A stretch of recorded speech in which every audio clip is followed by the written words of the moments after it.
Irreverence of the Divine is the third full-length album from Los Angeles-based death metal band Insineratehymn. Obviously, based off the name, you could probably figure out this is a death metal band with strong influences from the United States, but early on they definitely had a little bit of a Scandinavian death metal twist to a lot of their work, citing everything from Sentence to Nirvana 2002 as an influence. And really, their style did take a lot from kind of the first Hypocrisy album, where you get a sense for a Scandinavian take on the United States death metal of the early 90s. This is an old school death metal band. They don't do anything else, and there's strong inspiration in their work on their second and now third album from early Deicide and Monstrosity. So you know what this is going in, but not necessarily their own unique take on it. Now, if you are already a fan and you heard Disembodied back in 2022 and liked it as much as I did, you kind of know what to expect heading into this record. There's a little bit of that Finnish and Swedish atmosphere and dramatism in some of it, but most of it is kind of crushing through with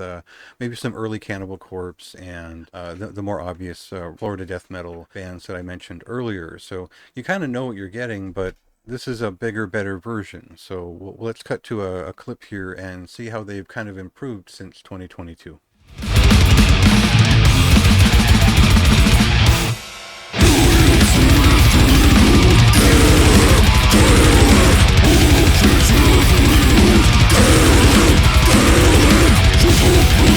Now, I'm not saying we should start likening Insineratehymn to bands like Skeletal Remains or Laceration. Those bands have kind of taken a more brutal hi-fi approach to what they're doing.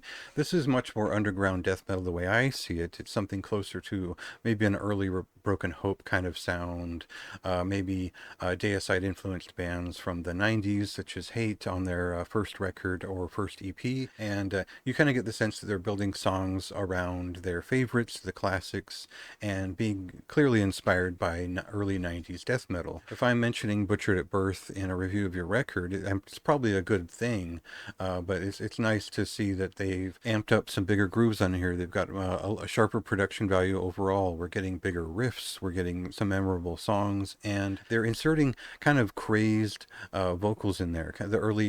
Maybe the first Deicide demos and the first LP, where there were additional vocals kind of scratched out in the periphery that added sort of a crazed thrashing side to it. So they're not necessarily grinding through this, but they're giving a pretty good kind of mid to fast paced US death metal sound on this record. It's classic in its interpretation, but it is frustrated and congested and brutal, like you would expect from this band based on their previous record, Disembodied. So there's some nice continuity there in their discography. Their kind of signature and sound is coming across much better now, and they've got bigger riffs. You could have made the argument that their first record was just okay in the riffs, and they got much better on the second. But now I feel like the riffs are just hitting bigger. They're making it count a bit more, and they're not using so much repetition to the point where the bigger grooves kind of shape themselves into bigger songs. So classic result, brilliant band. I have no complaints about this record. I enjoyed it quite a bit every time I picked it up. That's a very high recommendation for me. This is exactly like